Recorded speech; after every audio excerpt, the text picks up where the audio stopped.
He is considered the king of NIL, and there's a good chance you've never heard of Rayquan Smith, who is a running back, was a running back at Norfolk State, and now is going to primarily concentrate on track. Rayquan, thank you for making time with us. It's great to talk to you. Good afternoon. Good afternoon. How you doing? We are doing great. It's quite a story how you became so well known in certain NIL circles. But let's tell a little backstory on your career. You were a track star, or running back. You had some offers from the major schools. You ended up in Virginia. So once NIL became official last July 1st, take us through what has happened for you and how it's been so successful. When NIL came through July 11th, no, July 1st, I didn't know too much about it. I was just scrolling on Instagram and just looking like, what is this? Like, I never seen this before. And then when I went into depth and deep and Googled it, went on ESPN, went on Google, Instagram, just saying like, okay, what is NIL and what can this do for me? And when I saw you could market yourself by creating content, I knew I've been doing that so long, it'll be easy for me because I've been doing it so long. So how did it start? What we're talking about here, we're not talking about the seven-figure deals like Bryce Young. We're talking about grassroots marketing, right? Mm-hmm. So how it started was when July 1st hit at 12 o'clock a.m., I DM'd like 100 companies. I woke back up and only 3 responded. 2 was rejections, and 1 was approved by Smart Cups. Smart Cups was like my first deal. That's like when you put water inside of it, and it got like stuff at the bottom, and it's like you mix it around and you drink it like before the morning, like hydration. So that was my first deal. Then like 7 days later, I signed with Freddie Berry as an agency. And after that, we just took off. And I mean, you're a really good athlete. You had some injury issues. You're at a small school. How? I know I'm asking the source here, but what do you think there was about you and your emerging brand that attracted so many people? Just being myself and not scared to post. I make content. I've been making content since high school, so I'm not scared to post, and I'm not scared when people say stop or they don't want me to do it. I keep going, and that's the biggest thing, just being yourself. A lot of people don't be themselves, and that's what attracts brands for me because I just be myself.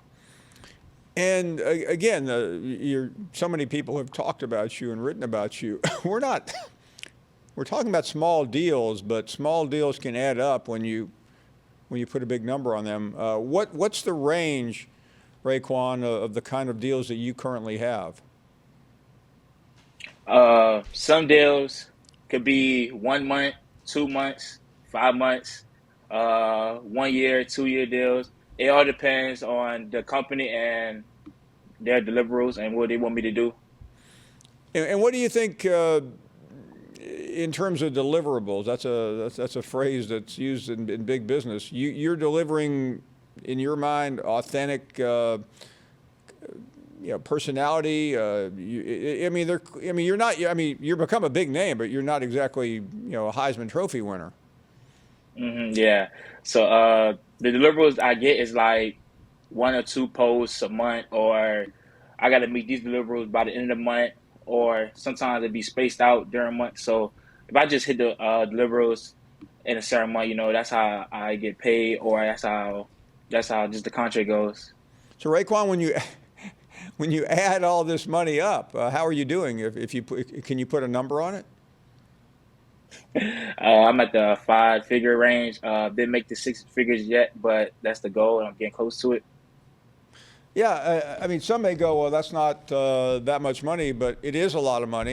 We were all your age. You're barely 20 years old. You're in college. I made $42 a month as a newspaper reporter, and I thought that was pretty good. So what is your advice? I'm sure we have a lot of players that watch this. I'm sure your name has become synonymous with success. So what would you tell them? My advice is really just don't be scared of rejection, because everybody gets rejected by females, by people, by companies, anything. So rejection is not to be scared of. Rejection is just telling you got to work a little harder. You got to keep grinding, and it's gonna pay off eventually. I got rejected so many times more than I got approved by companies, and that just told myself like I have to keep working hard. They're gonna notice me soon. Even if I gotta go outside the box, they're gonna notice me, and that's what I keep doing. Just be myself and just don't be scared of rejection. Give us some backstory in terms of some of these encounters. I'm sure some are pretty exhilarating, some are pretty frustrating. How have they gone? What can you tell us? As far as like company wise, Yes.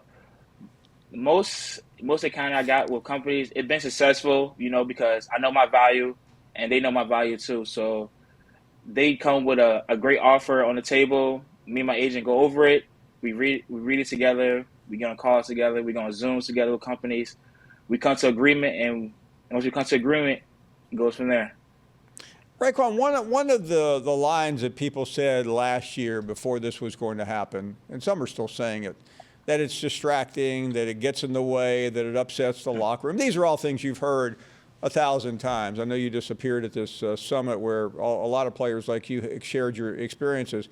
It seems like that really isn't happening, is it?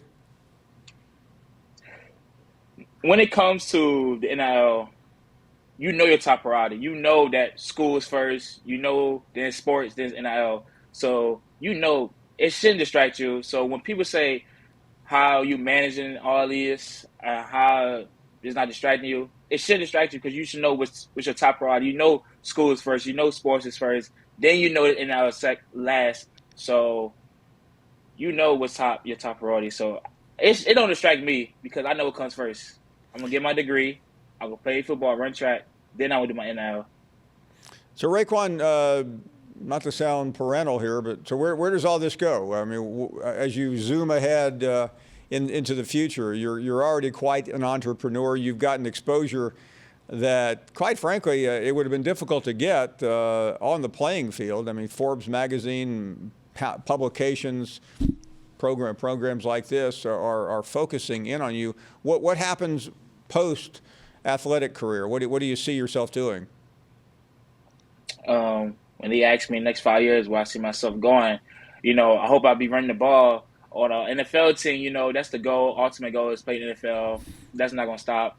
But I always got a B, C, D, E, F, G plan, so and so on. So with the NIL, it taught me to be really like an entrepreneur and a businessman. So like I could go to the field to be an agent, or I could be a motivation speaker, or I'm just help people in general.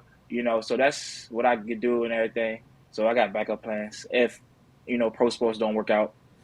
Rayquan, I don't have any doubt you're going to make it in all those fields. You're quite an inspiration. Thank you for making time. You be well, and we'll be eagerly following how you're doing. Have a great afternoon and a great career. Thank you. You too.